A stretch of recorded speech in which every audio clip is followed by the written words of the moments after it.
Семей қаласы көлік колледжі. Пәні физика. Оқытушы Шетікбаева Серікгүл Серікқалиқызы. Номер 66 сабақ. Тақырыбы сыртқы фотоэлектрлік эффект. Сыртқы фотоэффект заңдары Эйнштейннің фотоэффектіге арналған теңдеуі. Мақсаты. Фотоэффект дегеніміз түскен жарықтың әсерінен заттан, металдан және сұйықтардан электрондардың ұшып шығу құбылысы болып табылады. Бұл құбылыс қатты денелерде, сұйықтарда, сондай-ақ газдарда байқалады. Сыртқы фотоэлектрлік эффект немесе фотоэффект дегеніміз жарықтың әсерінен сұйықтардан және қатты денелерден электрондардың бөлініп шығу құбылысы болып табылады. Ал ішкі фотоэффект кезінде жартылай өткізгіштер мен диэлектриктерге түскен жарықтың оларда жұтылады да сыртқа фотоэлектрондар бөлініп шықпайды. Тәжірибе жүзінде сыртқы фотоэффектінің келесі заңдары ашылды. Бірінші заңы. Фотоэффектінің ең үлкен бастапқы жылдамдығы түскен жарықтың тербеліс жиілігімен анықталады. Жарықтың интенсивтілігіне тәуелді болмайды. Екінші заңы. Барлық заттар үшін фотоэффектінің қызыл шекарасы болады. Ол сыртқы фотоэффект байқалатын ең үлкен толқын ұзындығы болып табылады. Үшінші заңы.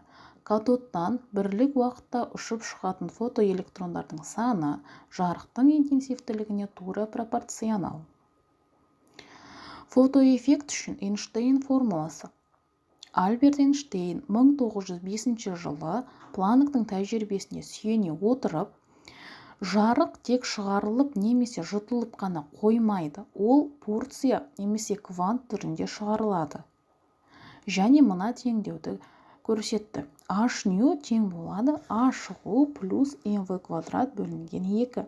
Яғни фотоэффект құбылысы кезінде фотонның энергиясының бір бөлігі шығу жұмысына жұмсалады, ал қалған бөлігі денеден бөлініп шыққан электронның кинетикалық энергиясын арттыруға жұмсалады. Фотонның энергиясы жарық жиілігімен және толқын ұзындығымен анықталады.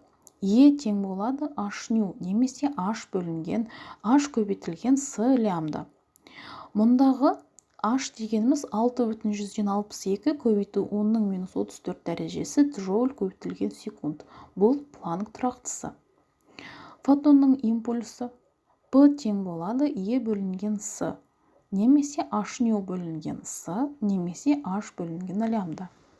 Фотонның массасы келесі формуламен анықталады.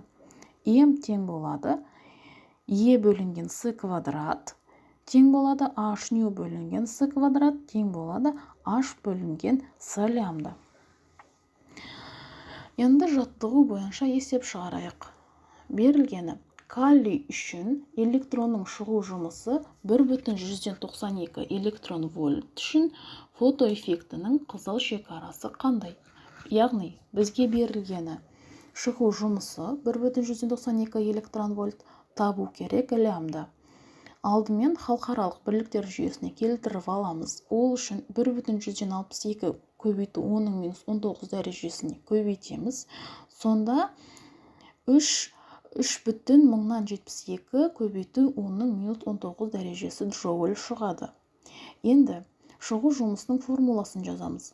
A шығу тең болады H-nu немесе H-s бөлінген лямбда. Бұл жерден лямбданы табамыз. Ол үшін H-ны бөлеміз шығу жұмысына. Енді берілген мәндерді орнына қоямыз. H-ның орнына Планк тұрақтысын қоямыз. S-ның орнына жарық жылдамдығын қоямыз. Шығу жұмысын мәнін шығу жұмысының орнына қоямыз. Есептейміз. Сонда 0,162 микрометр шығады. Жауабы лямбда тең болады 0,165 микрометр.